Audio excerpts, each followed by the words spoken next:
Good evening, बैठ जाइए बैठ जाइए। ऑनलाइन में आवाज आ रही है कि भाई? Yes, sir. Good evening, Yes, sir. sir. Good good evening. Evening, good evening बच्चों।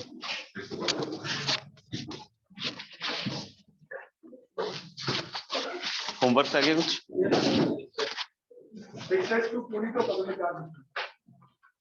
बगल में 4 क्वेश्चन, पार्टी में 5, अच्छा पार्ट ए में 3 और पार्ट ई में क्या था? ए बच्चे हुए थे जो, क्या बच्चे हुए थे? अच्छा बचे हुए, मुझे समझ में नहीं आ रहा क्या हो गया। कॉम्प्लेक्स नंबर पढ़ने के बाद बच्चे कॉम्प्लेक्स बातें कर रहे हैं। Good evening everyone. Part A में जो बच्चे मतलब बचे हुए थे 13, 14, 15, किसी को पूछना हो 13, 14, 15 में? Anyone, many one, no one. Part B में कोई सवाल दिया था क्या? एक्सरसाइज 2, पूरी भाजी तरकारी क्या कर रहा है सुबह शाम? सुबह ही लग रहा है ना चलो, नहीं अभी उठे हुए हो गए। मतलब एक्सरसाइज 2 में 1 to 9, 6 से पहले कोई ऑनलाइन ऑफलाइन कोई भी 6 से पहले कोई? 6 मेरे ख्याल से बचपन से बहुत बार करवाया जा चुका है इस तरह के सवाल। ये जो 1 प्लस आइटा अपॉन 2 है, इसको हम लोग कुछ x वगैरह मान लेते हैं, ठीक है ना? तो अगर इसको आप x मानते हो तो this is going to be 1 plus x into 1 plus x square and then is going to be 1 plus x raise to the power 2 की power 2 and so on till कहां तक जाएगा? 1 plus x 2 raise to the power n तक जाएगा। सही है क्या? तो हम लोग बोल सकते हैं कि इसको मल्टीप्लाई एंड डिवाइड करना होगा आपको 1 माइनस x से, so that you can get a chain reaction under room temperature. तो इसके बाद ये दोनों के मल्टीप्लीकेशन का आप देख सकते हो क्या बनने वाला है? 1 माइनस एक्स स्क्वायर मतलब वही 2 की पावर क्या हो जाएगा? 1, और फिर से ये 1 प्लस एक्स स्क्वायर से मल्टीप्लाई होगा तो this will become 1 minus x की पावर 4 दैट इज 2 स्क्वायर। फिर जब ये इससे मल्टीप्लाई होगा तो 4 है तो 8 हो जाएगा, तो 1 माइनस एक्स 2 क्यूब। फिर ये अगला वाला 1 प्लस एक्स की पावर 2 की पावर 3 से अगर मल्टीप्लाई होगा तो फिर ऐसे चलता जाएगा, चेन रिएक्शन बनेगा। लास्ट में आप देख रहे हो हर बार माइनस हो रहा है मल्टीप्लाई होने के बाद, तो 1 माइनस एक्स और 2 की पावर लगातार 1 की वृद्धि हो रही है, तो 2 रेज टू द पावर क्या हो जाएगा? n प्लस 1, और नीचे क्या बच जाएगा? 1 माइनस एक्स। तो आप देख लो सिंपल मल्टीप्लीकेशन है, a plus b a minus b, a square minus b square वाला, और ये इस तरीके से चलते चलते कहाँ पहुंच यहाँ तक आ जाएगा, ठीक है ना? तो अब हम लोग बोलें कि x is this much 1 plus eta by 2।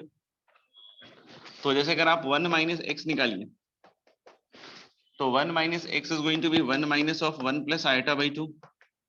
ये डिनोमिनेटर के हिसाब से कैलकुलेट किया जा रहा है, और ये आ जाएगा नीचे 2 और ऊपर आ जाएगा शायद 1 माइनस आइटा। तो I think 1 upon 1 minus x is going to be 2 upon 1 minus eta. उल्टा कर दिया, रेसिप्रोकल दोनों साइड, ठीक है ना? और इसको ऊपर नीचे 1 प्लस आइटा से मल्टीप्लाई डिवाइड कर लो, you will get just only क्या? 1 प्लस आइटा। तो यानी कि ये जो 1 अपॉन 1 माइनस एक्स है ये 1 प्लस आइटा में तो कन्वर्ट हो गया। तो एक पार्ट तो आप देख रहे हो एकदम हूबहू मैच कर चुका है, राइट? अब जैसे ये वाला पार्ट है, अब दिख रहा है कि यहाँ पे 2 की पावर n टाइप का दिख रहा है, तो मैं क्या कह रहा हूँ कि इसमें से अपन एक्स स्क्वायर निकाल लेते हैं। एक्स स्क्वायर की बात करें तो नीचे 4 और ऊपर 1 प्लस आइटा का होल स्क्वायर, तो 1 प्लस आइटा का whole square is 2 eta, that was quite fast. तो ये गया नहीं, और दोनों साइड अब हम 2 की पावर n रेज कर रहे हैं। कितना पावर रेज कर रहे हैं? ताकि ये बन जाए x की पावर 2 की पावर n प्लस 1। तो 2 की पावर n अगर दोनों साइड रेज करोगे तो इधर हो जाएगा आइटा 2 की पावर n अपॉन 2 की पावर 2 की पावर n। ये क्या है? x की पावर m की power n, that is x की पावर mn। तो दैट इज x की पावर mn मतलब 2 इंटू 2 की पावर n मतलब 2 की पावर n+1 हो गया। और अगर मैं n greater than equal to 2 की बात करूं तो ऊपर 1 बन जाएगा हमेशा। सोचो क्यों? ठीक है, n2 लोगे तो 2 की पावर n इज 4, n3 लोगे तो 2 क्यूब दैट इज 8, 4 लोगे तो 16। ये सब आइटा का जो पावर है वो 4 के डिविजिबल वाला फैक्टर है, तो ये आ गया 1/2 की पावर 2 की पावर n। तो this term for n greater than equal to 2 is going to be 1 minus 1/2 2 की पावर 2 की पावर n, और ये जो 1/this है वो किस में बदल जाएगा 1 प्लस आइटा। तो मेरे ख्याल से यहाँ से आपको एक स्टेप और मेहनत करनी पड़ेगी। हेंस प्रूफ तो पूरा लिख के बतला दिया, बाकी फिर भी रह गया वो तो देखना। और कोई 9 तक? टिल क्वेश्चन नंबर 9 किसको पूछना? दिखाओ तो, शकल तो दिखाओ। 8 क्या किया बेटा 8 में? जल्दी बताओ फटाफट से। ये वही वाला है ना, g ऑफ 1 + 2 आइटा। z क्या है? तो 0 से 1 के बीच में। इसके लिए ताली बजाओ एक बार।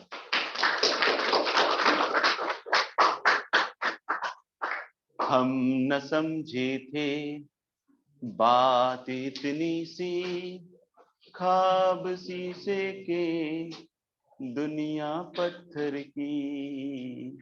z कॉम्प्लेक्स नंबर बिटवीन 0 से 1 है ना? हाँ, कॉम्प्लेक्स नंबर तो 0 से 1 के बीच में रह ही सकता है। तो शुद्ध देसी महुआ चल रहा है या कुछ और? क्लास में बताया ना 500 बार बतलाए थे कि z अगर a कॉमा b लिखा हुआ है तो ऐसा नहीं सोचिएगा कि a से b के बीच में है। अभी उसको समझ नहीं आ रहा है। चलिए कोई बात नहीं, आपका कथन सही है, लेकिन इसको हमें दूसरे रेफरेंस फ्रेम से देखना पड़ेगा जो थोड़ा नॉन इनर्शियल सा है। ठीक है ना, इसको हमें 0 + 1 आइटा सोचना पड़ेगा। नहीं, अच्छा फिर से ट्राई करता हूं मैं। ये कॉम्प्लेक्स नंबर का ऑर्डर्ड पेयर फॉर्म लिखा हुआ है बेटा। हाँ, I didn't get it. Okay, iron. हाँ, तो ये 0 से 1 के बीच में नहीं लिखा हुआ है, ये लिखा हुआ है 0 + 1 आयोटा, मतलब 0 + आयोटा मतलब आयोटा, मतलब जेड क्या है मतलब आयोटा। ये कोऑर्डिनेट लिखा हुआ है, थोड़ा थोड़ा ठीक है। बाकी वो वाला अच्छा था ना, z 0 से 1 के बीच में।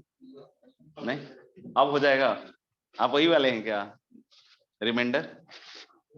आप रिमाइंडर वाला कौन सा था, चला गया क्या? उसके पीछे वाला किन्ने रे? हाइजनबर्ग लगा लिया।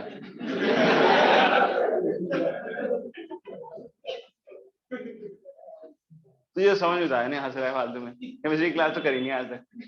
हाँ, अरे फालतू का आदमी। कितने साल का हाइजनबर्ग बताओ? सॉरी, मुझसे मत बोलो। मैं माँ बाप नहीं करता बेटा, ध्यान रखना। नहीं, मैं सीधा साफ करता हूँ। हेयर कट बढ़िया है। कहाँ कटवाया? अरे जो पीपल के पेड़ के नीचे गए पास में सर। और कोई 9 तक? टिल क्वेश्चन नंबर 9 10 to 14 मोटीन। क्या मोटीन? 14। अच्छा अच्छा 14 से पहले कोई? Anyone before 14? If omega is the imaginary cube root of unity. Omega पढ़ा है क्या तुम लोगों को अभी तक? मैंने अरे तो पता तो होगा ही तुम्हें, 1 ओमेगा ओमेगा स्क्वायर। नहीं बताया तो बाढ़ में जाए सवाल। और कुछ था क्या इसमें? बाद में कर लेंगे। ओमेगा तुम्हें नहीं पता? मैं फिजिक्स में इतना ओमेगा ओमेगा ओमेगा करते रहते हो, अभी ओमेगा पूछो तो ओमेगा नहीं पता। और कुछ है क्या ओमेगा के अलावा? लोड्स। लो भाई लोड्स तुम्हारे।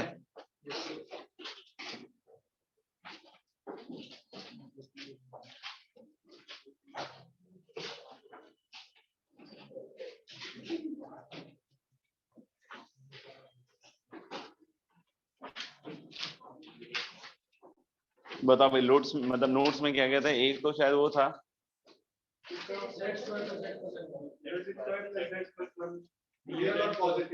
अच्छा, रियल और पॉजिटिव, तो z का हमें लोकस बतलाना था।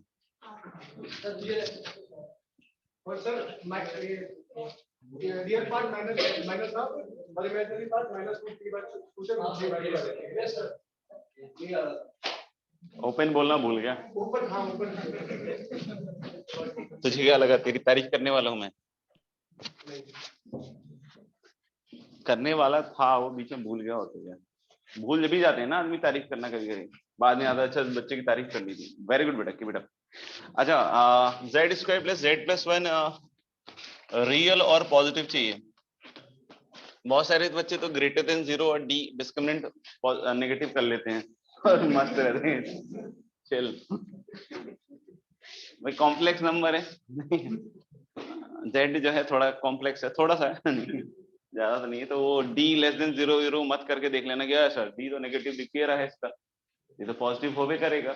जेड अभी कॉम्प्लेक्स नंबर है, ठीक है ना, 0 से 1 के बीच में नहीं है अभी। तो अपन क्या कह रहे हैं कि इसमें हमें इसका अगर इसको अगर रियल, दो कंडीशन है, दो शर्तें हैं। शर्त नंबर 1 है कि रियल होना चाहिए, और दूसरा कि अगर रियल है तो उसके बाद वो क्या होना चाहिए, पॉजिटिव है, ठीक है ना। तो पहले तो हम इसको रियल करने की कोशिश करते हैं। तो रियल के लिए हम लोग क्या कर सकते हैं कि z को, एक तरीका है कि x प्लस आयटा वाई रख दें, राइट। तो z को जब हम x प्लस आयटा वाई रखेंगे और रियल करना चाहेंगे तो हम इसके इमेजिनरी पार्ट को हम इक्वेट करेंगे किससे, 0 से। तो जब मैं इसका स्क्वायर करूंगा, ठीक है ना, स्क्वायर करने में थोड़ा कठिन होता है, बट मैं डायरेक्ट याद करके आया हूं तो मैं डायरेक्ट लिख रहा हूं, ठीक है ना। तो आप देख लेना एक बार। तो x square minus y square plus 2 iota x y, सुबह सुबह याद किया था एकदम, वो कहते हैं ना रियाज करने की जगह हम लोग क्या फॉर्मूला रटते रहते हैं। तो x square minus y square plus 2 iota x y और plus x plus iota y plus 1।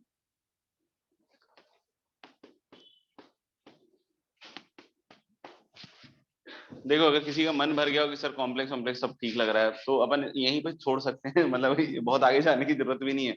इसी को 2-3 बार रिवाइज कर लेना, इसी से जो नंबर आने आ जाएगी, ठीक है ना। क्योंकि मतलब जितना ऐड होता जाएगा ना पढ़ाना, तो उससे मतलब ये नहीं सुनेंगे नंबर बढ़ जाएगा, वो उल्टा भी रिएक्ट कर सकता है मतलब होता है ना, कम जानते हैं, सही जानते हैं, सटीक जानते हैं, तो इससे अगर कुछ आ गया तो फोड़ देंगे अपन। अब पता चला कि और ऐड हो गया तो फिर मतलब मोटिवेशन माई मतलब, ठीक है, तो आदमी डीमोटिवेट हो गया और फिर पता चला कि जो आ भी सकता था वो भी नहीं है। तो कभी ऐसा लगे कि नहीं सर बस, तो अपन बस कर देंगे, ठीक है ना, अपने साइड से कुछ नहीं है। और नहीं तो बस नहीं किया तो फिर ट्रेन की तरह चलता जाए ठीक है ना, देख लेना एक बार। यहाँ तक आ गए हम लोग, नहीं ठीक है, देख लेना, मतलब अगर लग रहा हो तो बंद भी कर सकते हैं कि खत्म हो गया, ऐसा बोल के भी खत्म करते हैं बहुत बार सब्जेक्ट, समझ रहे हो। कभी बोल जैसे कभी खत्म नहीं हो रहा होता है तो फिर आदमी बोल देता है यार हो गया, खत्म हो गया, अब कुछ नहीं बचा। हाँ, तो x square minus y square plus x plus 1 और plus eta into y into 2x plus 1।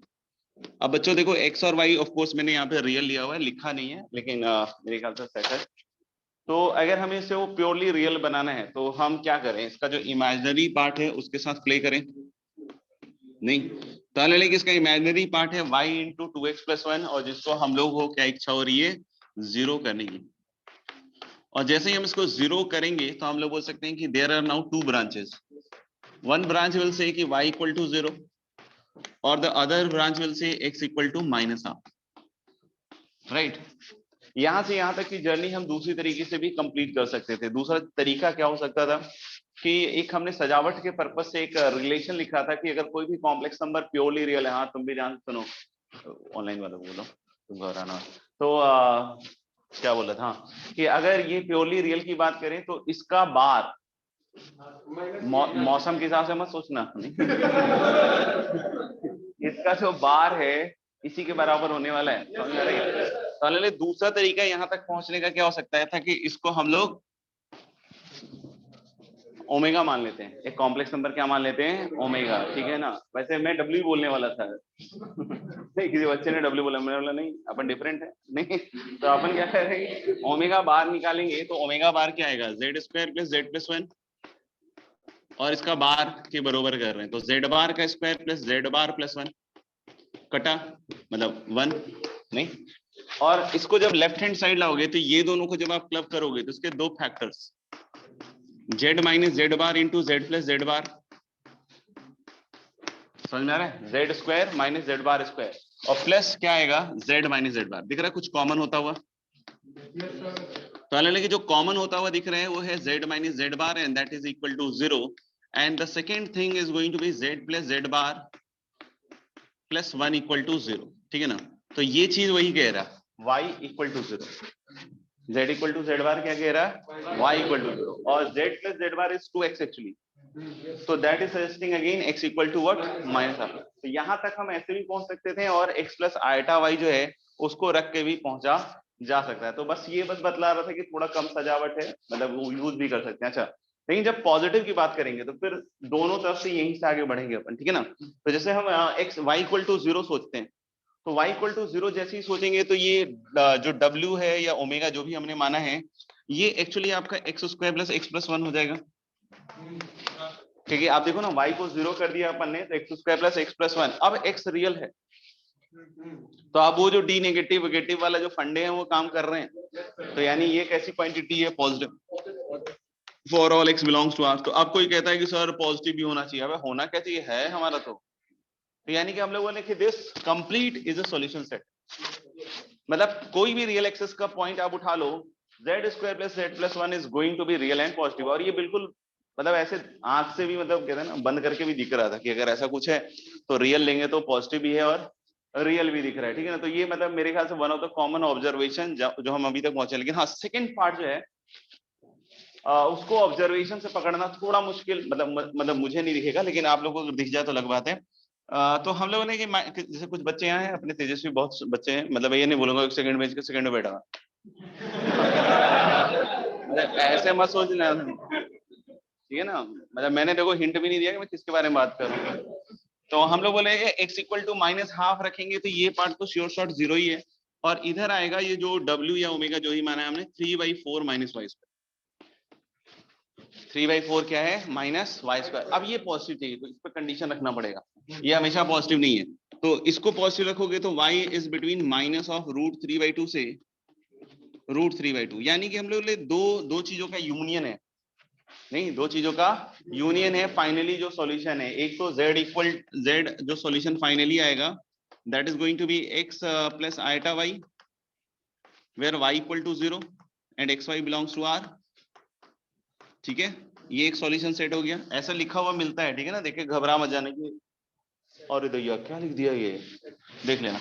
और यूनियन, ये यू का साइन है, यूनियन क्या लिखेगा, minus half plus iota y and y belongs to this particular minus √3/2 से √3/2, right.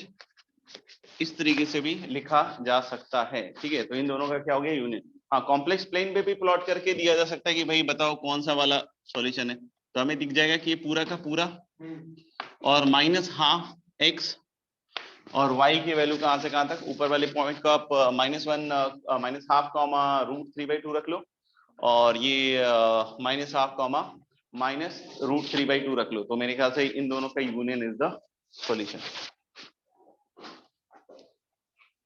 Clear है, 2-3 बच्चों क्लियर है, चलो ठीक।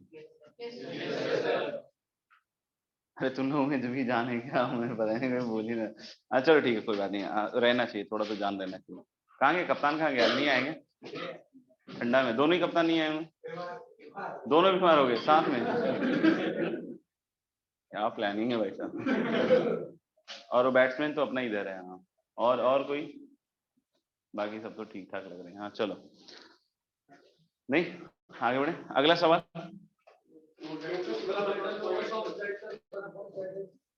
या ellipse, mod z equal to a, मेरे ख्याल से लिख लिया होगा आप लोगों ने।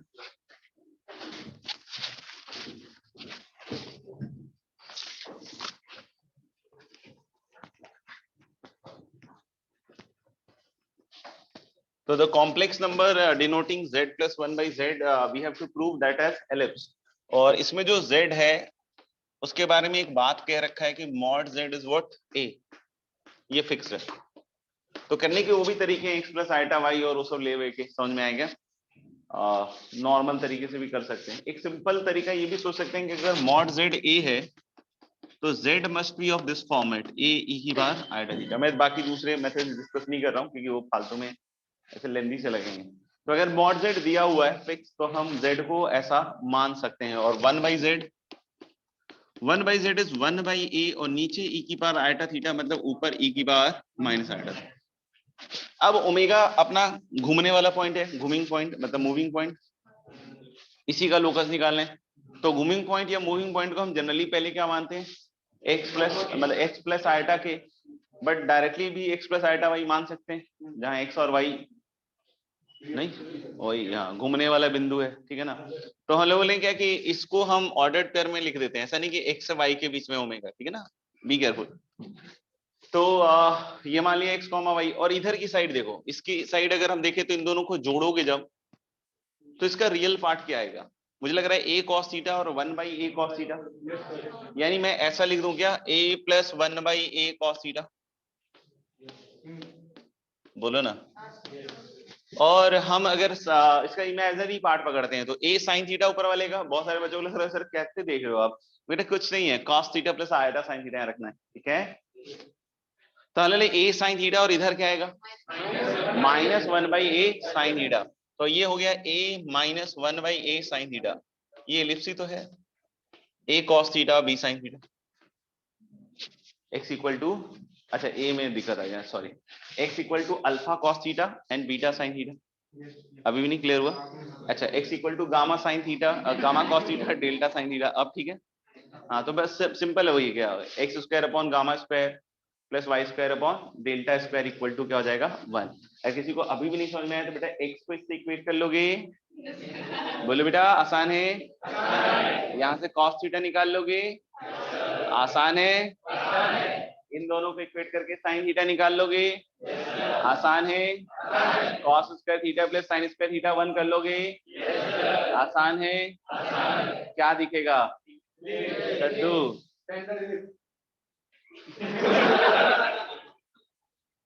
oh my god how cute,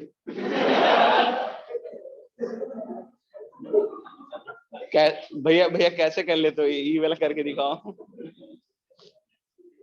standard आदमी भाई साहब।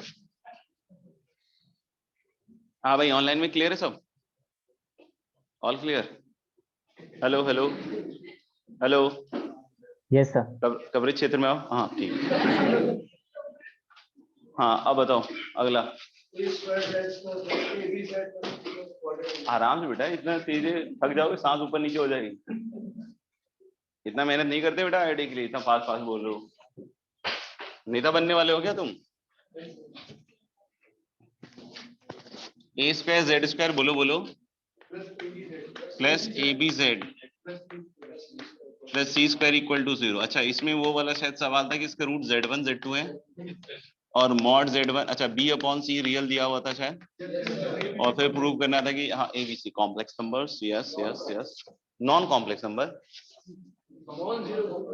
अच्छा नॉन जीरो, अरे यार हाँ यार नॉन जीरो,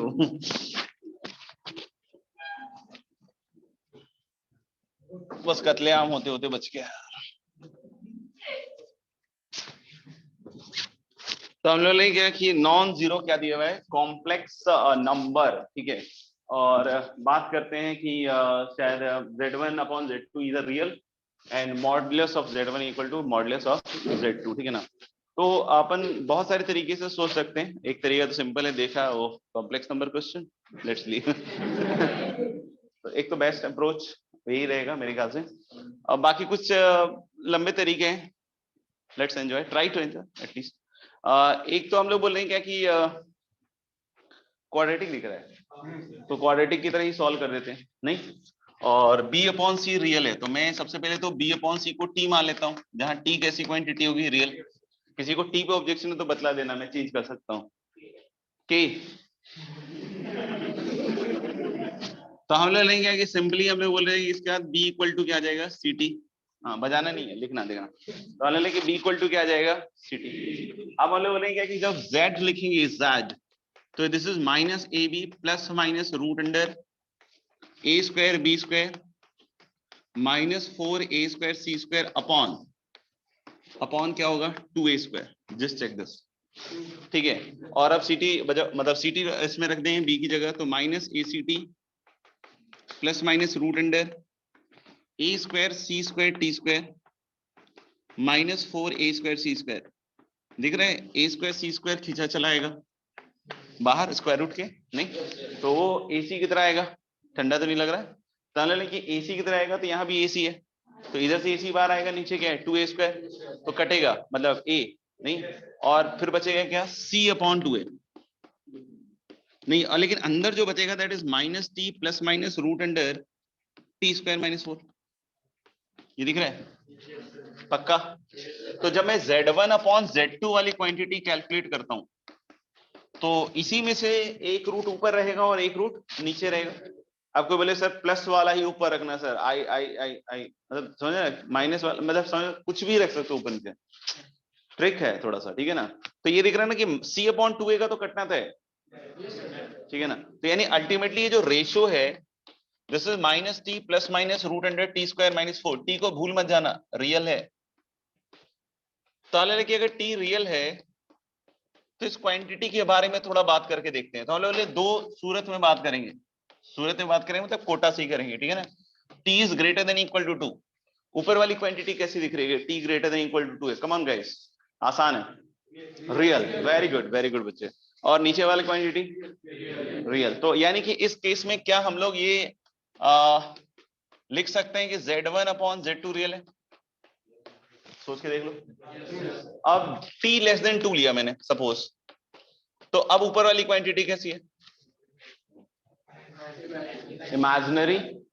दिखना बंद तो नहीं हुआ ना, ऐसा बोला कि इमेजिनरी तो दिखाई नहीं दे रहा है, दिख तो रहा है ना, लेकिन इसमें इमेजिनरी में भी कुछ इनमें रिश्ता है।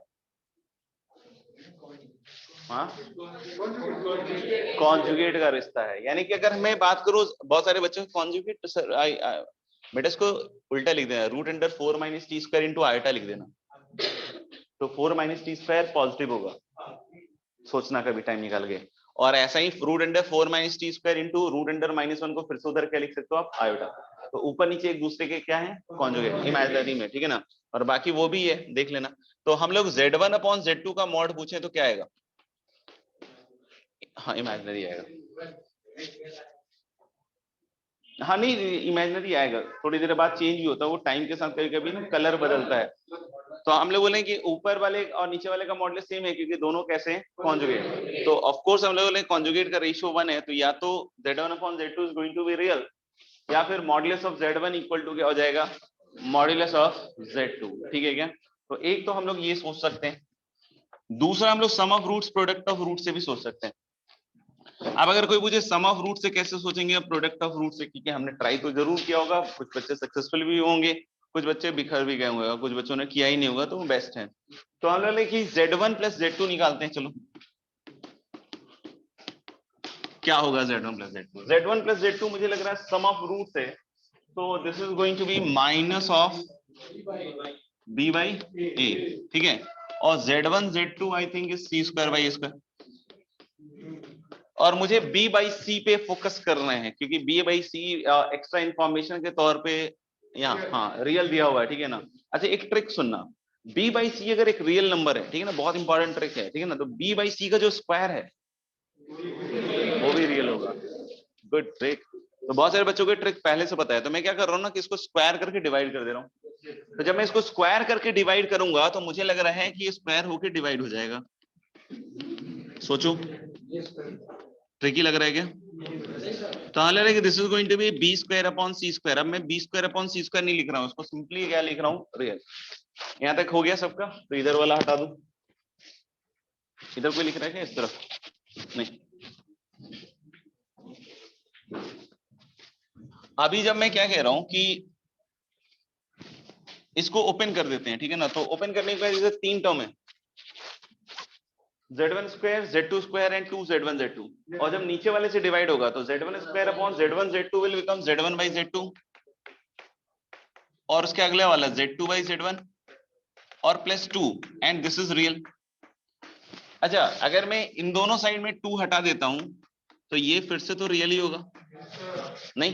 तो ये पूरी क्वांटिटी अगर रियल है, ठीक है, तो इसको अगर मैं W मान लेता हूं, W, तो ये कितना आएगा 1/W, और ये रियल है W + 1/W, तो ये और इसका कॉन्जुगेट क्या होगा, सेम,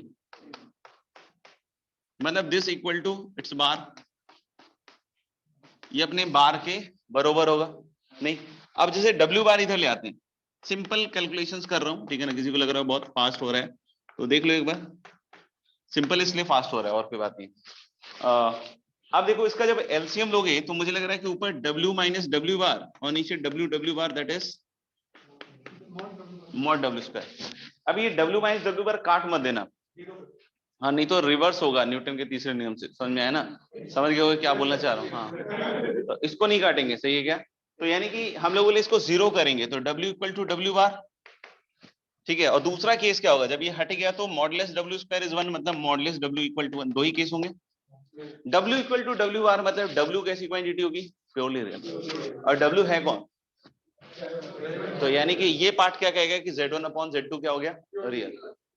और हम जब दूसरा केस रखेंगे, जब Z1/Z2 का होल मॉड इज 1, तो फिर से वही आ जाएगा क्या, mod Z1 = mod Z2। समझ में आएगा? This is also an idea जिससे हम लोग इस चीज को कर सकते हैं।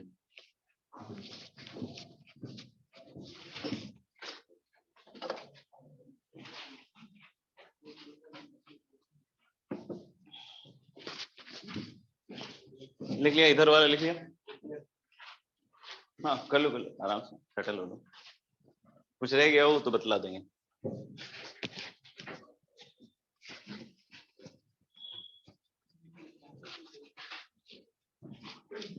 ठीक है, नेक्स्ट हम लोग इसमें ऐसे भी ट्राई मार सकते हैं इसको कि जैसे हमें क्या पता है B/C रियल है, राइट? B/C क्या है, रियल। तो मैं क्या कह रहा हूँ, इस C² से भाग दे देते इसको, तो पहला टर्म आएगा आपका AZ/C का होल स्क्वायर, क्या मिलेगा, AZ/C का होल स्क्वायर। अगला टर्म देखना, C² नीचे आ रहा है इसके, तो एक मैं B/C में समाहित कर रहा हूं और दूसरा AZ/C में। C² का देखो कैसे बंटवारा किया गया, ठीक है ना? अब मैं एक नया वेरिएबल यहां से पकड़ रहा हूं AZ+C, क्या पकड़ रहा हूं, एक नया वेरिएबल AZ+C। तो AZ+C को हम लोग फिर से W या ओमेगा जो भी बोल रहे हैं बोल दो, न्यू कॉम्प्लेक्स नंबर क्या, ओमेगा। अभी हम लोग बोल सकते हैं ω² + B/C ω+1 = 0, यही आएगा, सोच लो एक बार। तो अब ये जो भी इक्वेशन है इसके कोफिशिएंट्स कैसे दिख रहे हैं, जो नया इक्वेशन रियल, तो या तो इसके रूट्स क्या होंगे, रियल, या फिर क्या होंगे, इमेजिनरी। लेकिन इमेजिनरी में क्या होंगे, कॉन्जुगेट पेयर, नहीं? क्यों कॉन्जुगेट पेयर होंगे, क्योंकि कोफिशिएंट क्या है, रियल, तो अभी भी वैधता वो कॉन्जुगेट पेयर वाली रहेगी, ठीक है ना? तो या तो हम लोग बोल सकते हैं कि जो W1 W2 आएगा, नहीं, W1 W2 आएगा, दोनों रियल होगा, समझ में आ रहा है क्या? तो जैसे W1 रखोगे तो एक Z की वैल्यू Z1 आएगी, और W2 रखोगे तो Z की वैल्यू क्या आएगी, Z2। तो जैसे मैं सोच लेता हूं कि W1 के कोरोस्पोंडिंग Z1 आया था, W1 के कोरोस्पोंडिंग Z1 आया था, और W2 के कोरोस्पोंडिंग बोलो क्या आया था, Z2। सुनते रहना। तो अभी मैं बोल रहा हूँ क्या, W2 के कोरोस्पोंडिंग Z2 और W1 के कोरोस्पोंडिंग Z1, और एक केस है कि W1 W2 दोनों रियल है। तो जब मैं डिवाइड करूंगा दोनों को W1/W2, तभी तो W1/W2 भी रियल होगा, क्योंकि W1 W2 दोनों कैसे रियल, तो वहां से भी आ गया ना Z1/Z2 रियल। और अगर मान लो कि ये कॉन्जुगेट पेयर हो गए, तो modulus of W1 is modulus of W2, तो मैं इन दोनों का जब मॉड बराबर करूंगा तो फिर से मॉड ऑफ A/मॉड ऑफ C जो है दोनों साइड से क्या हो जाएगा, कट जाएगा, and you are ultimately left with what, mod Z1 = mod Z2। समझ में आएगा? तो यहां से भी हम सेम चीज को एस्टेब्लिश कर सकते हैं।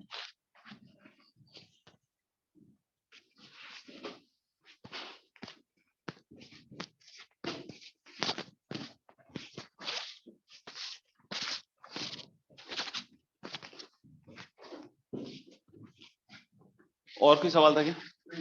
क्या Z1 Z2 Z3 equation try करके बताइए। बस वही जो दो रिजल्ट याद करना था ना, दो रिजल्ट तो याद कर ही लिया मैंने। अच्छा सॉल्व भी करना है, ठीक है।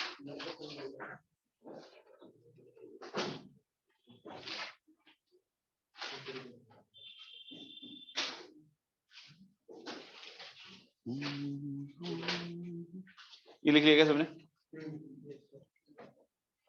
तो वो मेरे ख्याल से हो गया होगा वैसे तो, बट फिर भी अपन एक बार डिस्कस कर लेते हैं।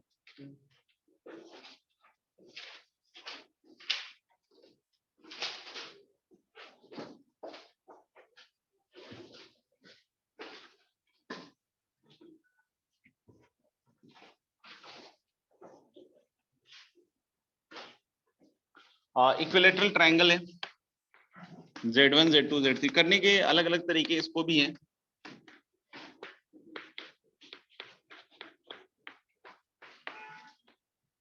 तो ये सब इक्वल मॉडुलस के ही हैं, और ये कभी भी आप नाप के देखना इक्विलेटरल ट्रायंगल में। मैंने बचपन में बहुत बार इसको नापा है, ठीक है ना।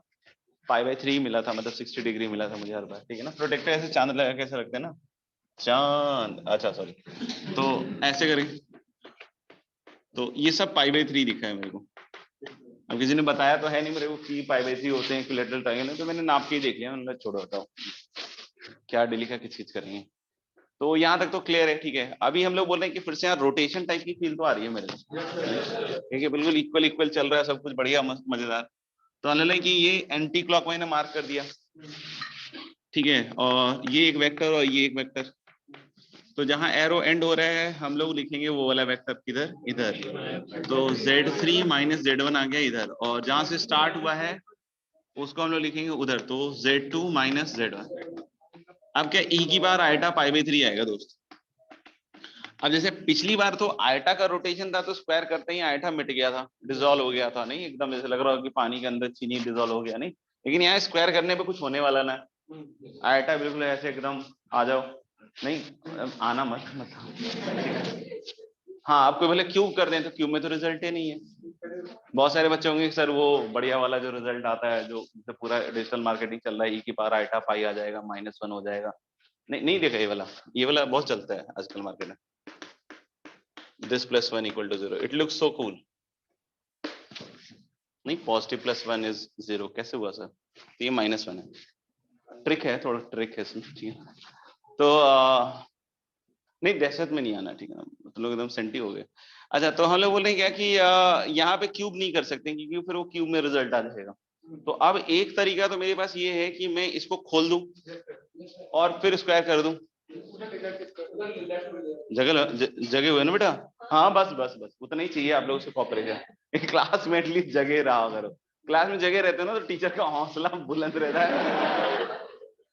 सारा पढ़ा रहे कहीं तो कुछ तो थोड़ा तो पहुंच रहा होगा।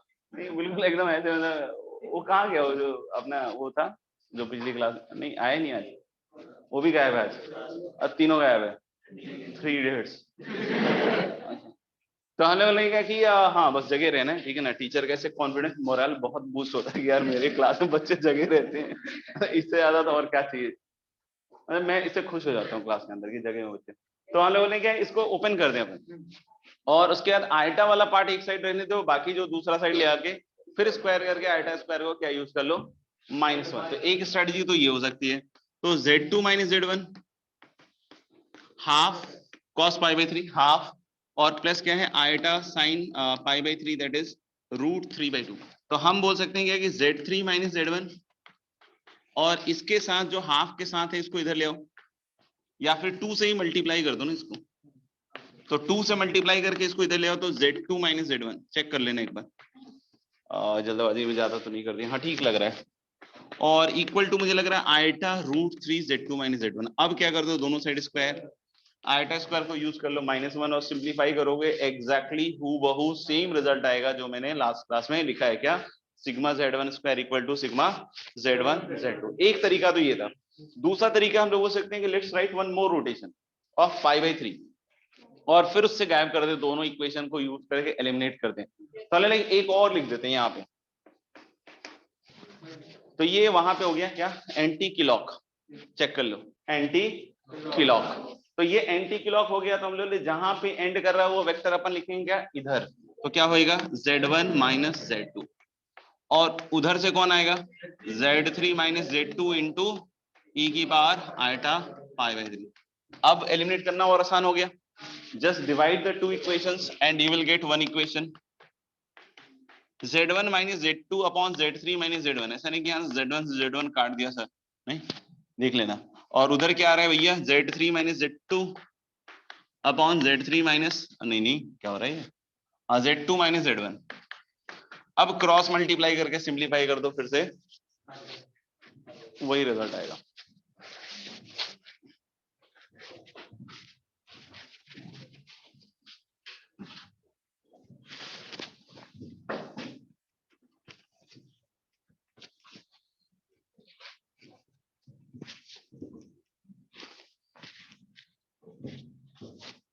ठीक है, और एक था कि भाई z0 is the circum centre. अब इक्विलेटरल ट्रायंगल में z0 is the circum centre बोलना बड़ा अच्छा सा लगता है कि wow z0 is circumcentre, we don't know centroid. तो हाँ एक ही होता है, एक ही है दोनों। इक्विलेटरल अच्छा, तो इक्विलेटरल ट्रायंगल में सब सेम ही होता है, तो मतलब सर्कम सेंटर पढ़ के अगर तुम भटक रहे हो तो ठीक है ना, तो आदत है नहीं, तो हम लोग बोल सकते हैं क्या कि centroid is what circumcentre. तो I can write z0 as this, z1 plus z2 plus z3 by 3, और इधर से 3z0 का स्क्वायर कर दो तो 9z0 स्क्वायर हो जाएगा, और उधर क्या आएगा बच्चों, z1 square plus z2 square plus z3 square, है ना। हाँ, और प्लस क्या आएगा 2 सिग्मा z1 z2। अब याद है हमारा जो प्रीवियस रिजल्ट है वो क्या कहते हैं कि sigma z1 z2 is what, z1 square plus z2 square plus z3 square, और एक और इसका भाई यहाँ मिल गया है, तो ये दोनों जुड़ के कितने बन जाएंगे बच्चों, 3 times z1 square plus z2 square plus z3 square.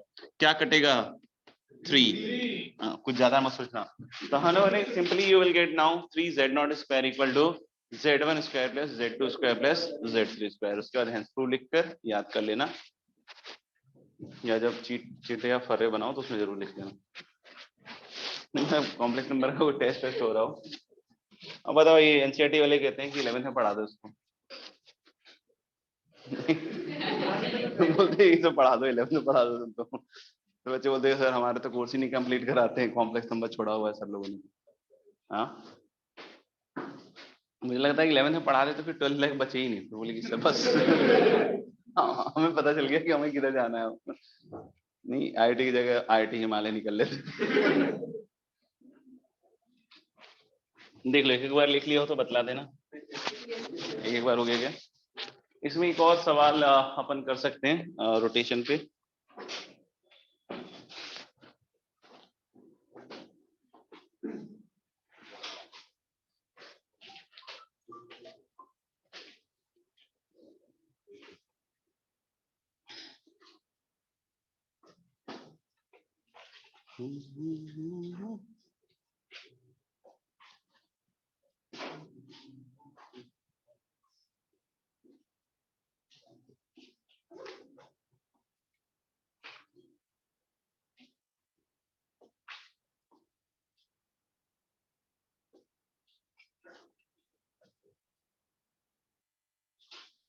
लिखिएगा if z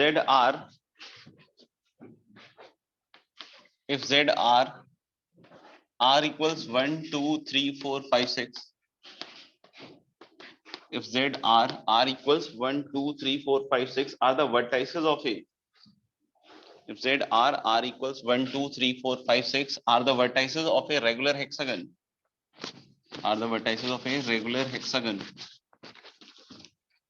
If z r equals 1 2 3 4 5 6 are the vertices of a regular hexagon,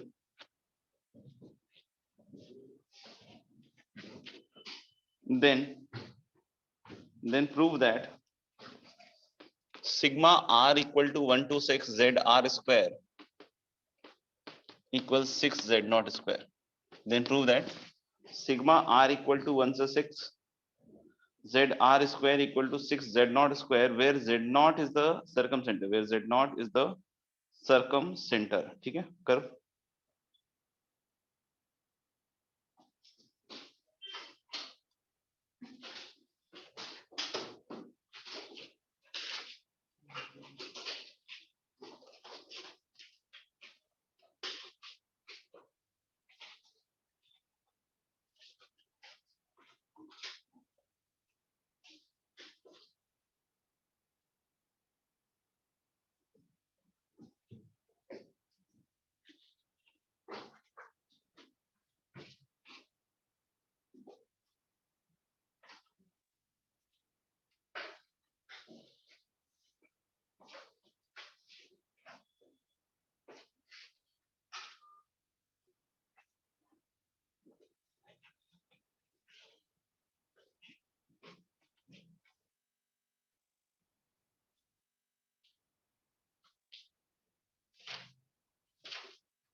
good.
और किसी का है?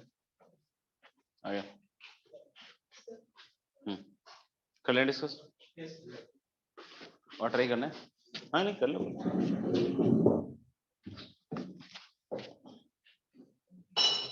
ऑनलाइन में किसी का है क्या? Yes sir. Okay yes sir. Good.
चलो करते हैं इसको।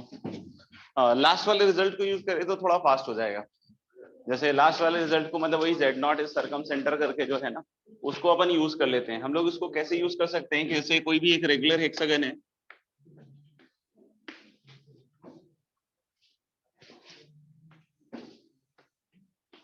थोड़ा तो रेगुलर बना दिया, बाकी आप लोग देख लेना।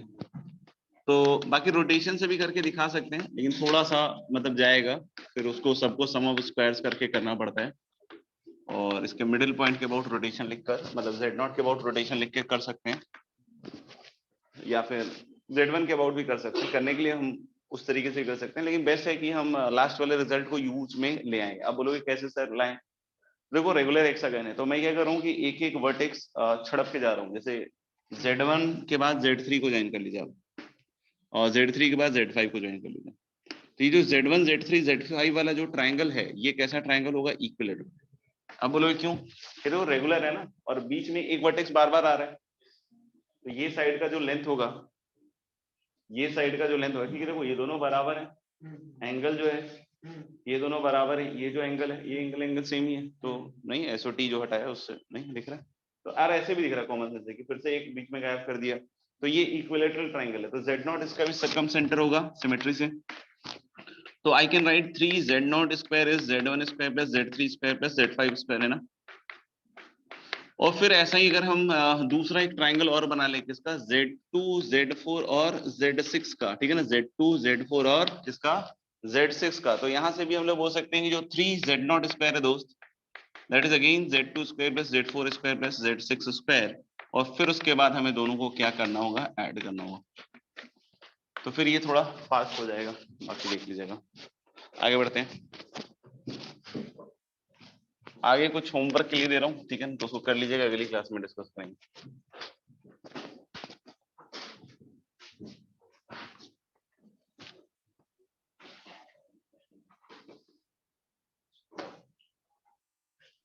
लिखिएगा, let z1 and z2 let z1 and z2 be the roots of the equation, let z1 and z2 be the roots of the equation z square plus pz plus q equal to 0,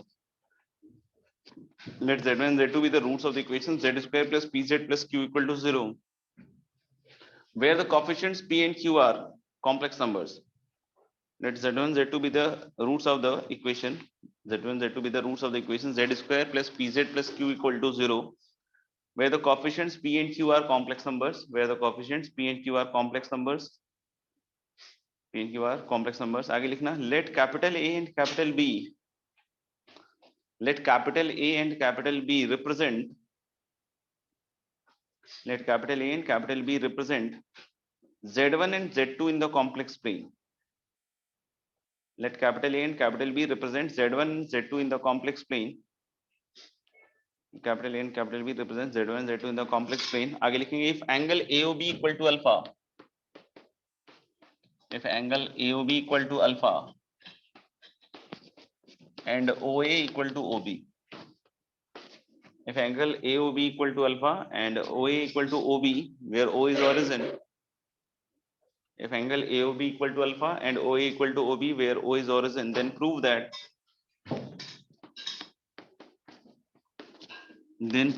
P square equal to 4q cos square alpha by 2, then prove that P square equal to 4q cos square alpha by 2। ये JEE में आ चुका है, जब JEE subjective होता था 1997 में शायद। अगला लिखिएगा, plot the following locus, plot the following locus in your copy, हाँ वही प्लेन बना लेना, हाँ plot the following सही कह रहा है, plot the following locus in the argand plane, मैंने इन योर कॉपी लिखवा दिया, sorry mistake.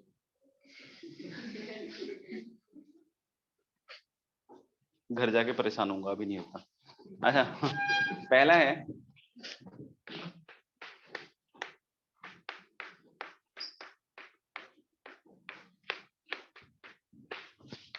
modulus of z minus 1 plus 2 iota equal to 3,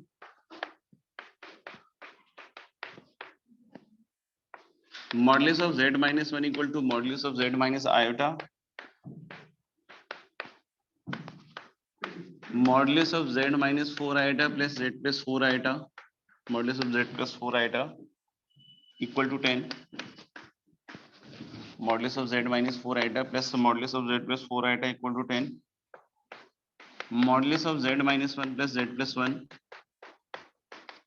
equal to 1, modulus of z minus 1 less than 1, modulus of z minus 1 greater than equal to 1 less than 3,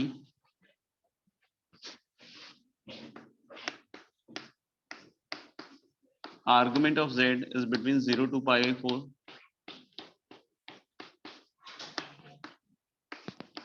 real part of z square greater than 0। तो इसको घर पे draw कर लीजिएगा, फिर अगली class में discuss कर लेंगे सारे लोकस।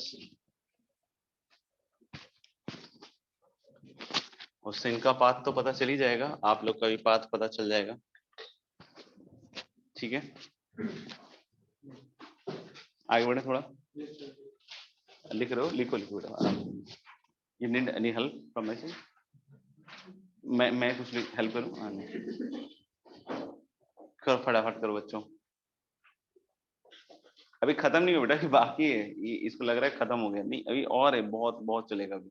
इसीलिए मैंने पहले ही बोल दिया कि जब लगे तुम लोगों को ही हो गया सर अब तो बोल देना, अपन ऐसे बंद कर देंगे, कोई दिक्कत नहीं।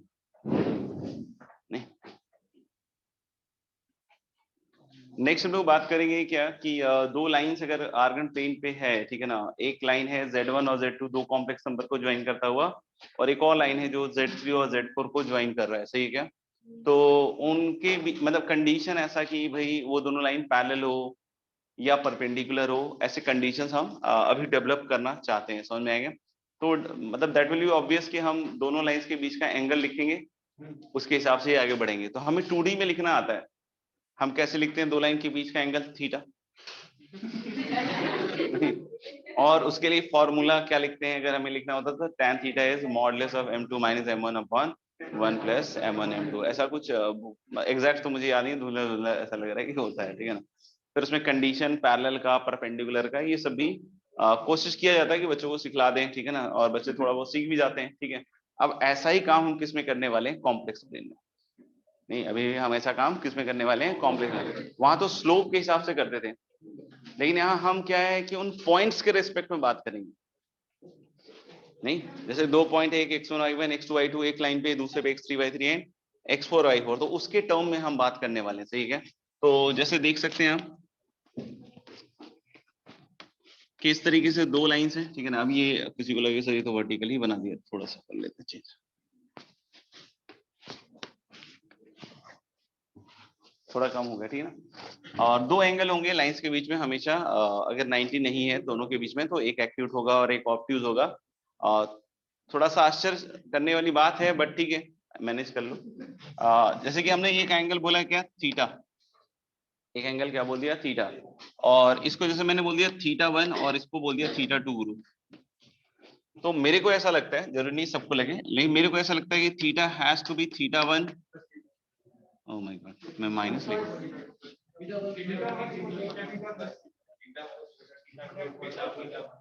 ये गलत लिख दिया।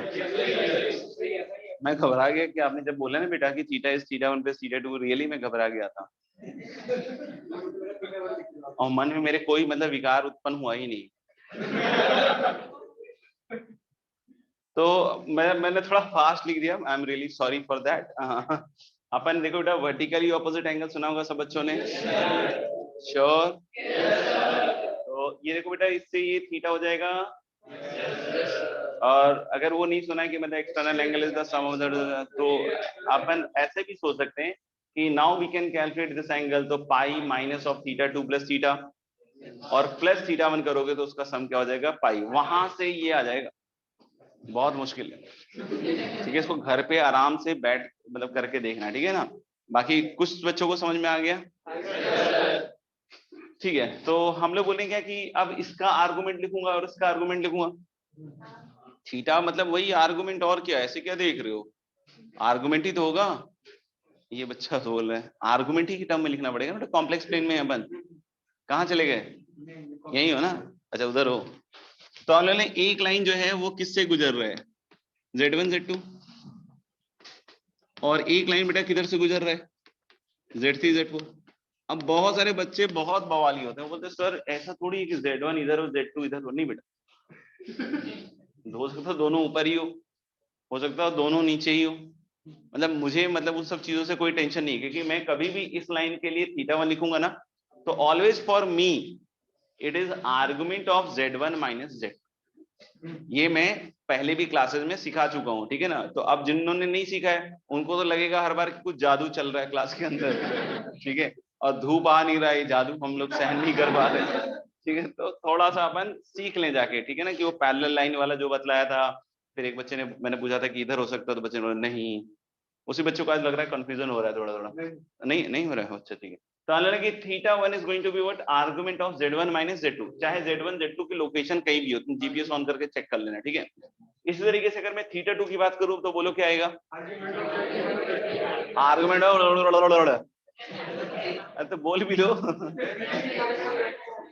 हाँ, जब बच्चों का वही होता है ना, नर्सरी में कुछ पता नहीं होता तो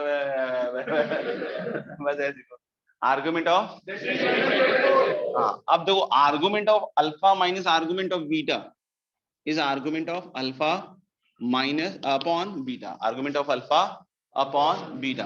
तो मैं बोल सकता हूँ क्या कि this is going to be argument of z1 minus z2 upon z3 minus z4, हाँ या ना, देख लो। और मेरा क्या रहेगा ना, मतलब मैं अपना तो क्लियर कर देता हूँ तुम्हारे सामने कि मैं ये सब डायरेक्ट लिखूंगा, मतलब मैं बार बार वैसा नहीं कि इसका आर्गुमेंट ये हो रहा है उसका आर्गुमेंट वो हो रहा है। तो आप भी खुद से लिखना सीखिए यार, खुद से लिखना सीखोगे तभी ये कंफर्टेबल होने वाला है। तो पहली चीज की हम वेक्टर का आर्गुमेंट लिखना सीख चुके हैं, अगर हमें θ1 θ2 लिखना समझ में आया तो। अब जैसे ये एंगल लिखना है तो यहाँ से देखो फिर से वही एंटी क्लॉकवाइज, आर्गुमेंट ऑफ ऊपर क्या आएगा इसके अलोंग वेक्टर, तो मैं डायरेक्ट लिखूंगा, ठीक है ना। और नीचे क्या आएगा z3 माइनस, समझ में आएगा। तो इस तरीके से हम लोग बार बार डायरेक्टली लिखना सीखें, समझ में आएगा। तो मेरे ख्याल से ये चीज तो आपको लिखना आ गया, ठीक है ना। और अगर ये लिखना आ गया तो अब हम बात कर सकते हैं कि पैरेलल कब होगा और परपेंडिकुलर कब होगा। तो ये पहले लिख लीजिए।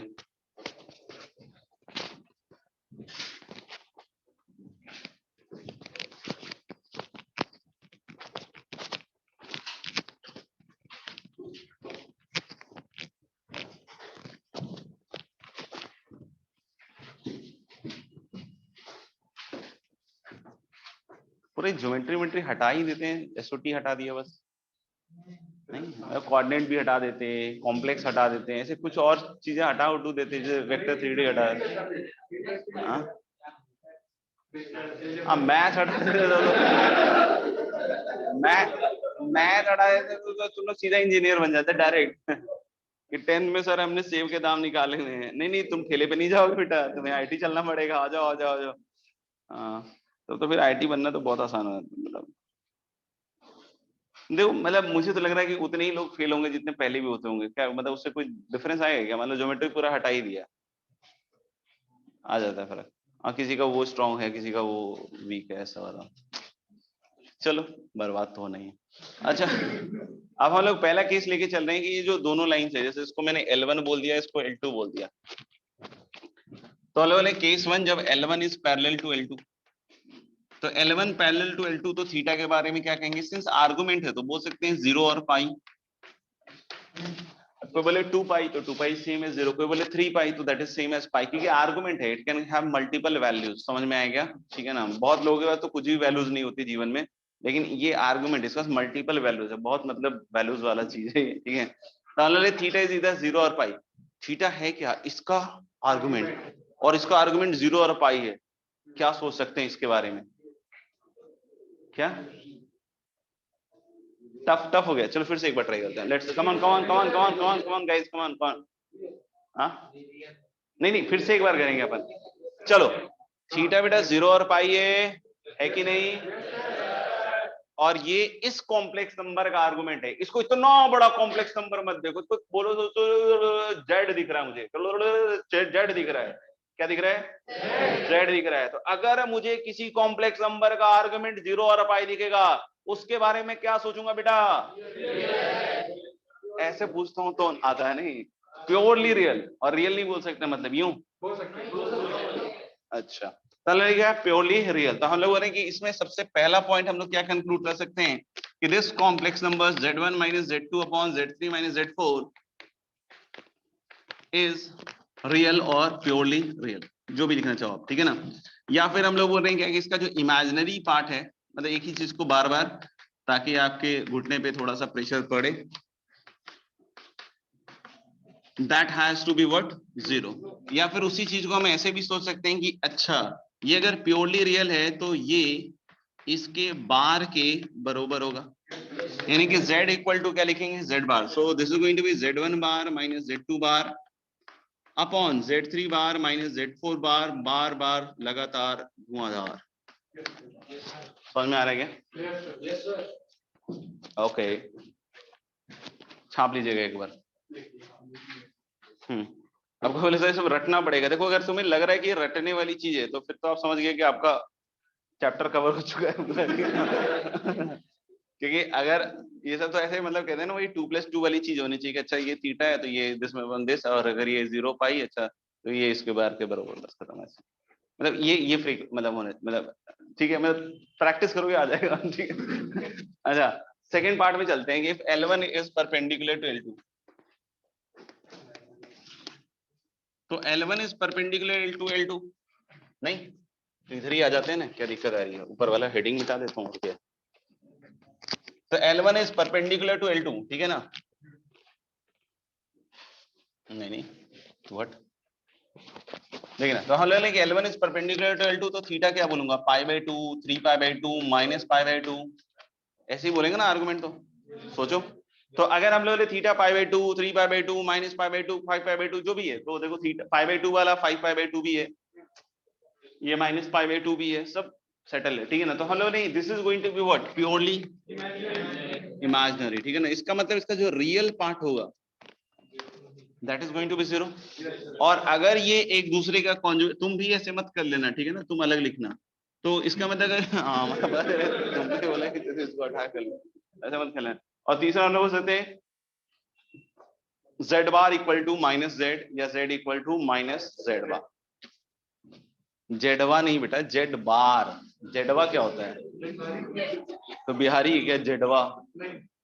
हाँ बाहर बोला था, यहाँ बोल रहे हो तुम, बाहर कहाँ बोला था तुमने?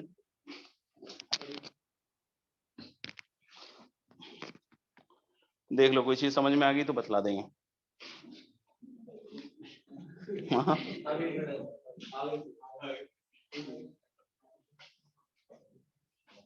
मैं कॉन्सेप्ट की बात कर रहा हूँ बे, आगे बढ़े। हाँ लिखो, पहले आराम से लिखो तुम लोग यार, थक गए होगे, 1 मिनट का ब्रेक ले लो और पानी वानी पी लो, थोड़ा सा फ्रेश हो लो, थोड़ा गाना वाना सुन लो।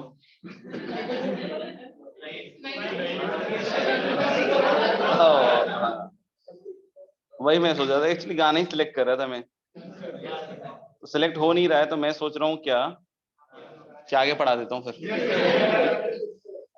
नहीं तो सिलेक्ट हो नहीं रहा, तो मैं सोच रहा था आगे पढ़ा ही देता हूँ एक बार, थोड़ा सा ज्यादा नहीं। हाँ पानी पी लो, पानी पी लो, पानी पिला पिला के पढ़ाऊंगा बेटा तुम्हें। हाँ क्या कह रहे हो? गाना सुना सुना के थोड़ी बोला है मैंने, पानी पिला पिला के पढ़ाऊंगा। अच्छा एक क्वेश्चन करते हैं अपन पहले, गाना तो भी सुनाएंगे ना। क्या क्या?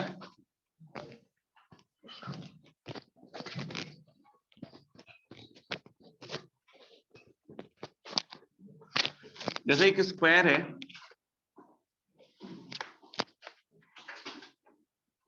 there is a square z1 z2 z3 z4, there is a square z1 z2 z3 and z4, ठीक है ना?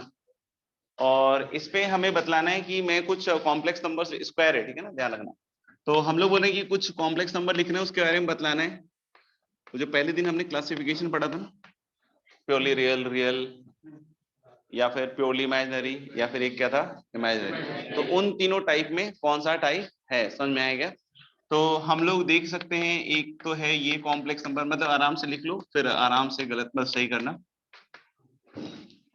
कि we have to tell about these complex numbers, कि व्हाट आर दे।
हो गया क्या?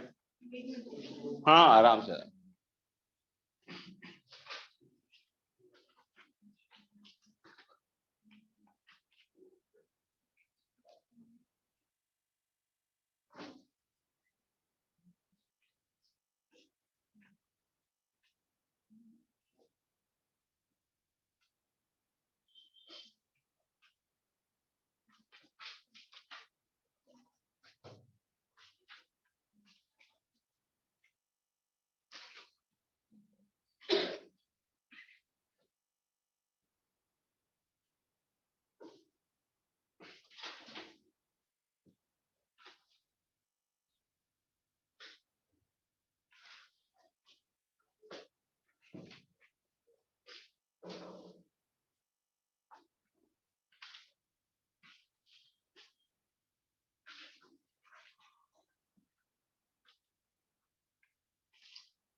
ठीक है, पहला वाला। तो पहला वाला प्योरली रियल, रियल जो भी बोल दो, क्योंकि Z1 minus Z2 if you look और Z3 माइनस Z4 तो इस हाँ पैरेलल हैं, तो हम लोग बोलेंगे क्या वेक्टर्स। तो आर्गुमेंट अगर इसका लेते हैं हम, तो ऑफ कोर्स इसका आर्गुमेंट 0 या पाई होगा, तो this is going to be what purely real. The second complex number again Z4 minus Z1 मेरे ख्याल से ऐसे ही कुछ होगा, और Z3 माइनस Z2 भी, तो ये भी पैरेलल दिख रहा है, तो ये भी कैसा होगा purely real.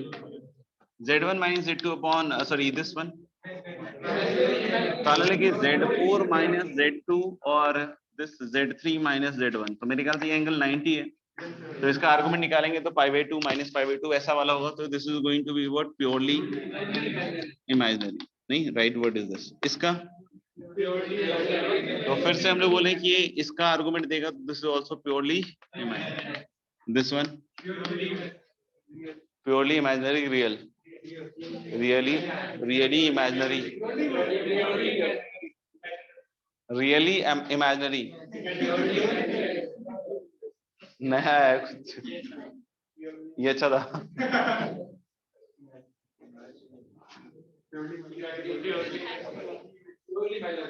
Purely imaginary is a wrong answer,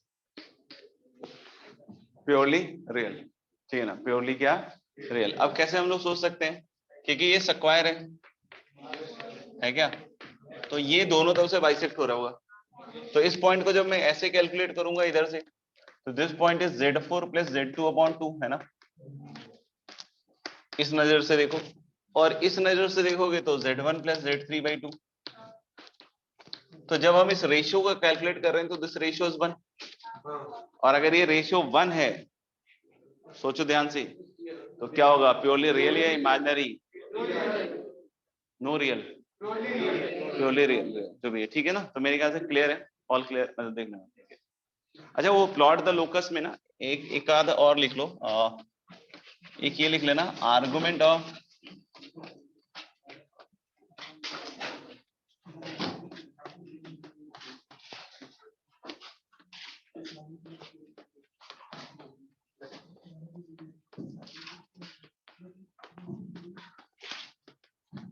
right these two locus, मतलब प्लॉट द लोकस जो था ना एक part in your copy, sorry in Argand plane वाला, तो उसमें ये दोनों और ऐड कर लो।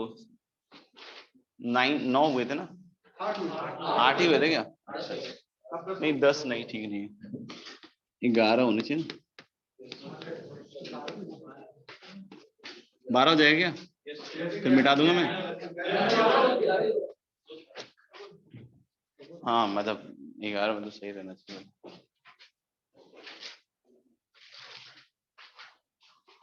ठीक है,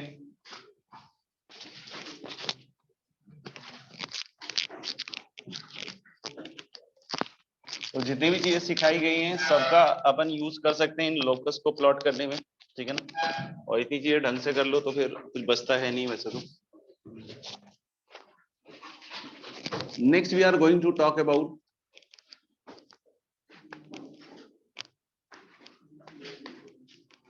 dimethyl, sorry, next we are going to talk about De Moivre's theorem. D, अच्छा मैं लिख दे, स्पेलिंग लिख देता हूँ, spelling.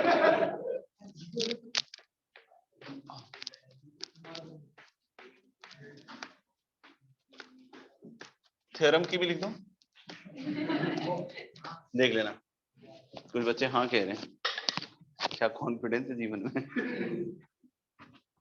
De Moivre's theorem, DMT, in short क्या कहेंगे इसको, DMT, ठीक है ना, De Moivre's theorem। अब लोग क्या है सर ये De Moivre's theorem, तो पहला आंसर है थ्योरम है। और क्या चीज से रिलेट करता है, तो हम लोगों ने क्या कि ये थ्योरम विल हेल्प यू, ऐसे कहते हैं हेल्प यू, लेकिन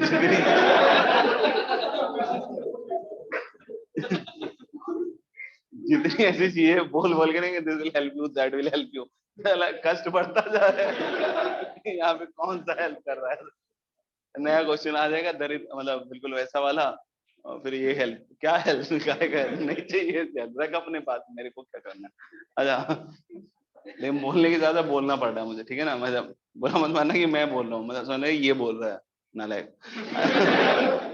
तो it is going to help you in finding out क्या, nth root of a complex number, मतलब कि कॉम्प्लेक्स नंबर का nth root, fifth root, sixth root, seventh root, eighth root, मतलब कोई भी कॉम्प्लेक्स नंबर ले आओ, कितना भी कॉम्प्लेक्स ले आओ, समझ में आएगा। उसका आप fifth root, sixth root, seventh root, ये सब निकालने में ये वाला थ्योरम आपकी क्या करता है, समझ में आ रहा है। तो अब बोलोगे कैसे हेल्प करता है सर, मतलब क्यूरियोसिटी जगेगी ना, ऑफ कोर्स, तो पूछोगे कैसे, सब में नहीं जगती यार, ऐसे क्या देखते, कुछ में क्यूरियोसिटी जगती है सर, अच्छा ऐसा करता है तो बताओ कैसे करता है। तो हम पहले उसके बारे में बात कर लेते हैं कि what is De Moivre's theorem का statement, and then we will look into this particular part कि कैसे हमारी हेल्प करता है। हो सकता हो कि ये कैसे हमारी हेल्प करता है ये हम लोग अगली क्लास में देखें, बट हम लोग एटलीस्ट स्टेटमेंट से अवेयर हो जाते हैं और थोड़ी बहुत चीजें इस पे बात कर लेते हैं। लिखना स्टेटमेंट, लिखना बच्चों, जैसे अगर हम cos theta plus iota sine theta की पावर n लिखें,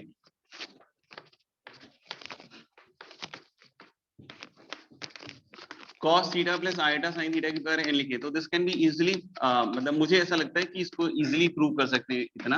अब बोलोगे सर कैसे, तो देखो cos theta plus iota sine theta, वो यूलर ने कहा था कि दिस इज e की पावर आइटा थीटा, और e की पावर आइटा थीटा की हाँ पावर, ज्यादा कुछ नहीं सुनना है, ये बार आइटा थीटा की पावर n, तो दैट इज सेम एज ना e की बार आइटा n थीटा। ये लिख के दिखाऊं तो अच्छा लगेगा, तो e की बार आइटा n थीटा मतलब क्या हुआ बच्चों, cos n theta plus iota sin n theta, ठीक है ना। तो ये अभी मत लिखो, अभी मैं जो बोलूंगा वो लिखना, ठीक है ना। हाँ ये तो लिखना ही पड़ेगा ना, ऐसे लिखो, ऐसे ऐसे जो मैं बोल रहा हूँ लिखो, cos n theta plus iota sin n theta is the only value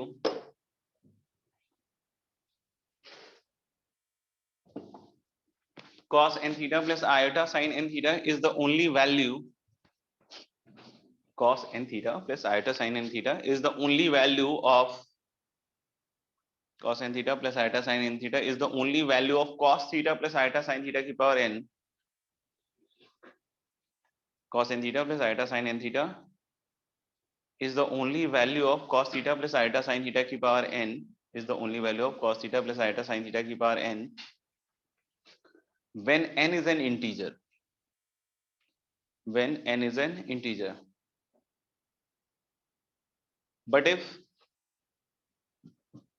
n is a rational number which is not an integer,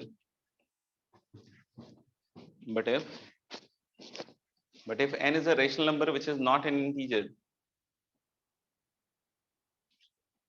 but if n is a rational number which is not an integer, then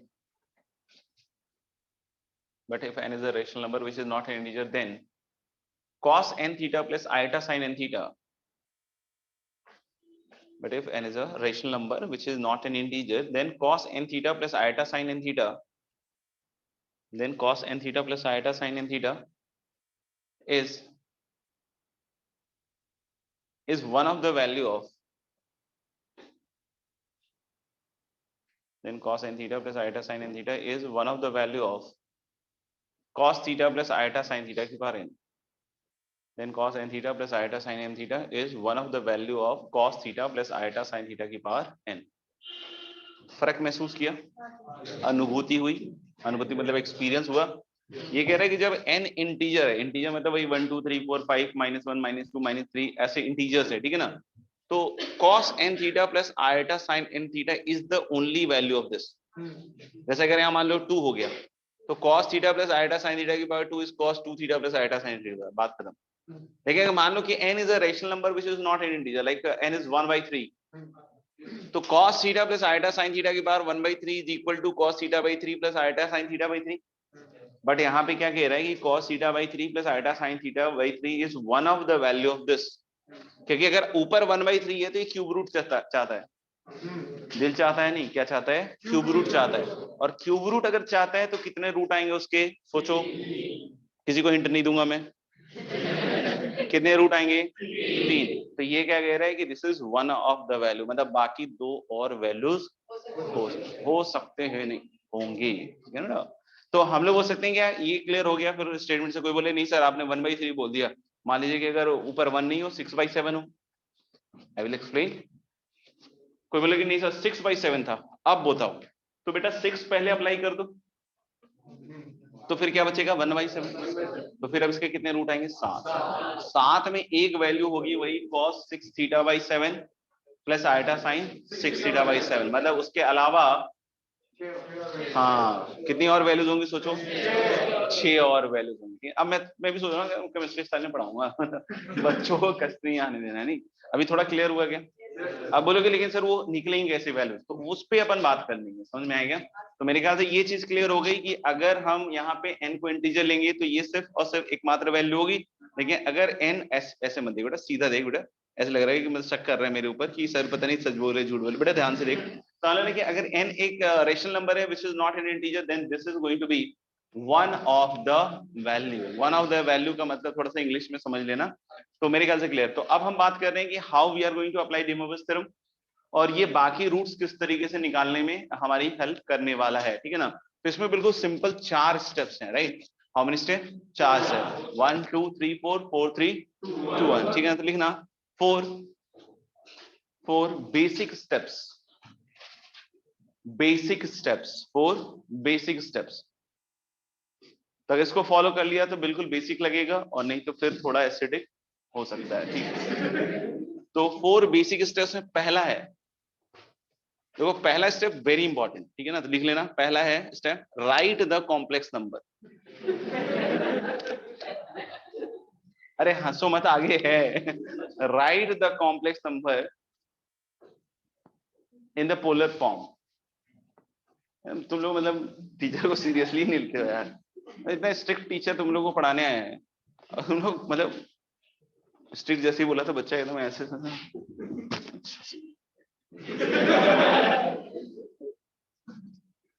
right the complex number in the polar form. हाँ मतलब complex number तो लिखना ही पड़ेगा definitely, लेकिन उसको किस form में तुम्हें लिखेगा, पोलर फॉर्म। अच्छा एक कॉम्प्लेक्स नंबर ले लेते हैं साइड बाय साइड, ताकि हम उसको उसके ऊपर अप्लाई करते हुए चल पाए। जैसे मैं ले रहा हूँ 1 प्लस आयटा रूट 3 की पावर 1/4। अच्छा मैं क्या कैलकुलेट करना आपको सिखा रहा हूँ, एनी कॉम्प्लेक्स नंबर की पावर n नहीं बेटा 1/n, nth रूट निकाल रहे हैं ना।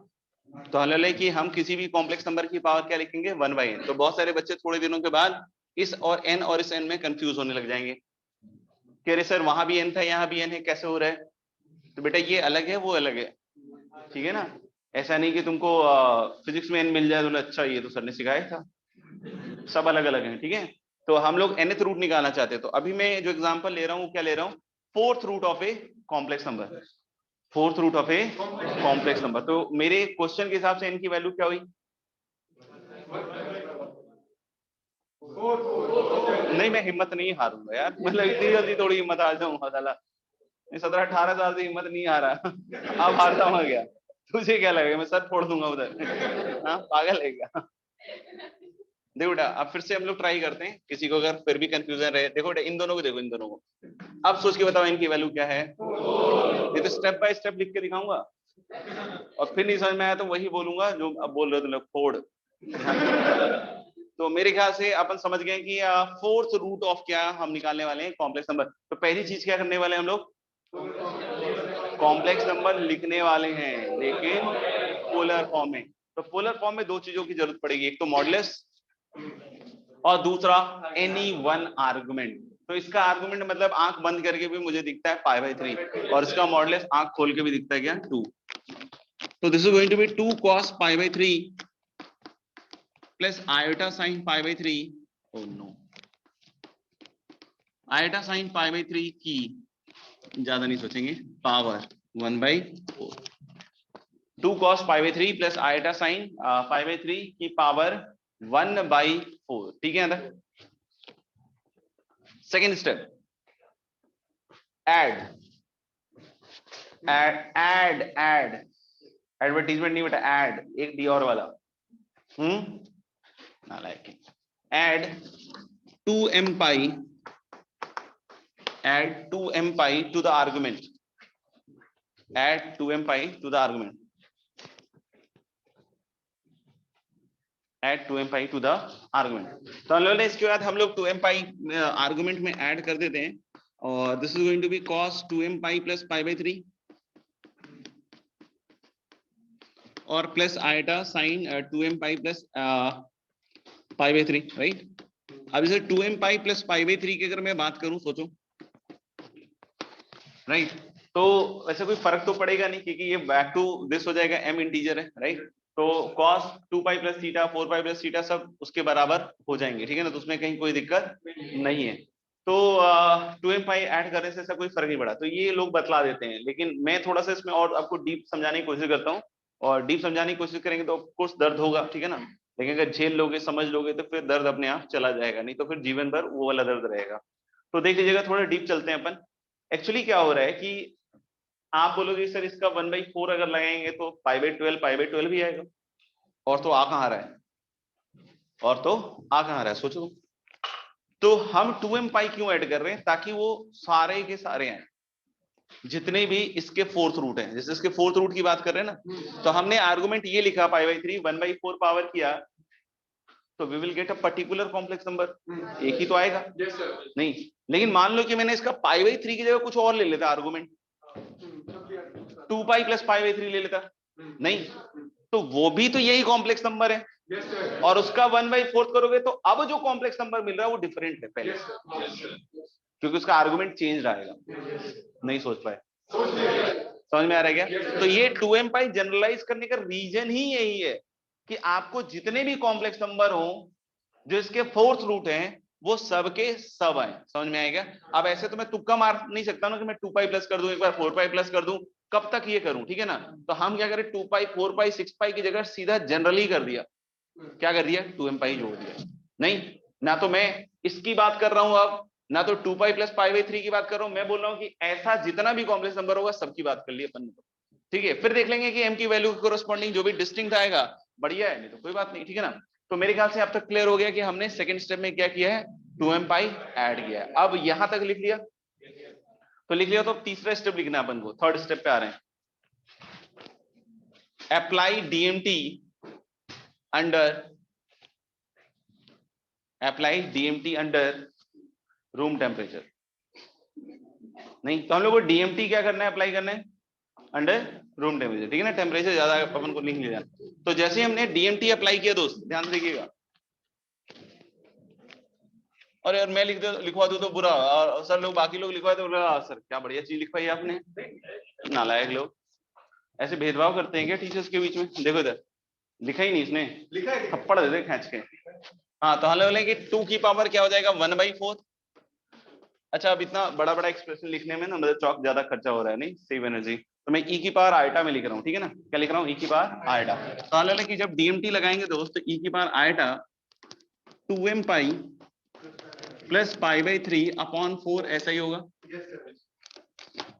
ठीक है। थर्ड स्टेप हो गया मेरा, थर्ड स्टेप लगा दिया मैंने, डीएमटी लगा दिया रूम टेम्परेचर पे, समझ में आएगा। देख लो हीटर वीटर तो नहीं चल रहा ना अगर बगल, रूम टेम्परेचर पे लगाना था।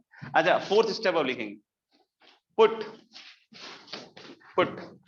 m equal to 0 1 2 3 till n-1। अब बोलोगे सर n तक कैसे चला गया, क्योंकि अभी मैं जनरल बात कर रहा हूँ और साइमल्टेनियसली एक एग्जांपल लेके भी चल रहा हूँ, ठीक है ना। Put m equal to 0 1 2 3 till n-1 to get to get all n distinct roots, to get all n distinct roots,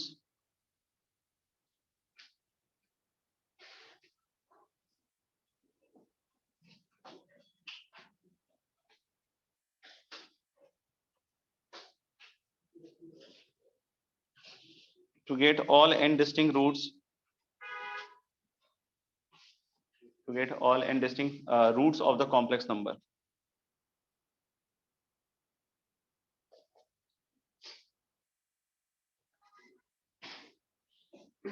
ठीक है, अब जैसे इसमें हमें क्या क्या रखना पड़ेगा, क्योंकि हम n की वैल्यू क्या लेके चल रहे हैं 4, तो यानी क्या क्या वैल्यूज हम रखेंगे 0 1 2 3। तो अगर मैं 0 1 2 3 रख रहा हूं तो 2 की पावर 1/4, 0 के कॉरस्पॉन्डिंग e की पावर आएगा π/12। देख लो अपन ने 1 रखा तो 2 की पावर 1/4 e की पावर आएगा, अरे 12 था ना, हाँ ये 12 भी है ना, π/12, ठीक है ना।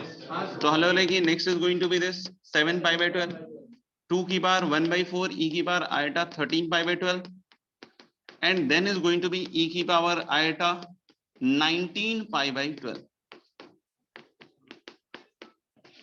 e की पावर आएगा 19 π/12। अब बोलोगे सर अगली वैल्यू रख देंगे तो क्या होगा, रिपीट, पहला वाला कॉम्प्लेक्स नंबर जो है फिर से आ जाएगा। जैसे n की वैल्यू आपने कोई बोला कि सर 1 2 3 रख दिया, ठीक है ना, 0 1 2 3, 4 रखा तो 4 रखते हैं 8 पाई प्लस π/3, अलग अलग करके सोचो तो 2 पाई प्लस π/12, तो बात तो वही आ गया ना कि पहला वाला ही आ जाएगा। फिर अगली वैल्यू रखोगे ये आ जाएगा, मतलब अब इसके बाद जितने भी होंगे सब रिपीट, तो चारों के चारों अपने पास आ चुके हैं। समझ में आएगा। आपने देखा होगा कि मैंने बिना वैल्यू रखे हुए खटाखट खटाखट सब लिख दिया, और आप सोच रहे होगे सर इतनी जल्दी याद कैसे कर लिया सर आपने, तो इसमें कुछ याद किया हुआ नहीं है, इसमें एक फंडा है, ठीक है। तो आप सोचिए वो फंडा क्या हो सकता है, सही है क्या, और फिर हम अगली क्लास में उसको डिस्कस करेंगे कि how we can write this fast. मतलब मुझे ये सब करने की जरूरत भी नहीं है, ये सब करने की जरूरत भी नहीं है, अपन डायरेक्टली ये लिख सकते हैं एक्चुअली, ठीक है। तो सोचना थोड़ा सा, होमवर्क लिख लेते हैं थोड़ा, लाओ बच्चे लाओ।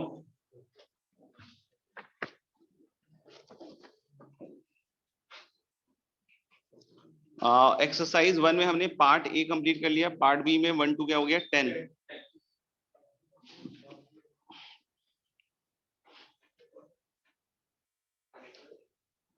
इलेवन टू 30 कर लेंगे पार्ट बी में, ऑफ कोर्स पार्ट बी में 11 टू क्या 30, और जेई मेन इसका थोड़ा सा स्टार्टिंग वाला इजी है, तो 1 to 6 जेई मेन 1 to 6। ले बेटा, फिर मिलते हैं अगली क्लास में।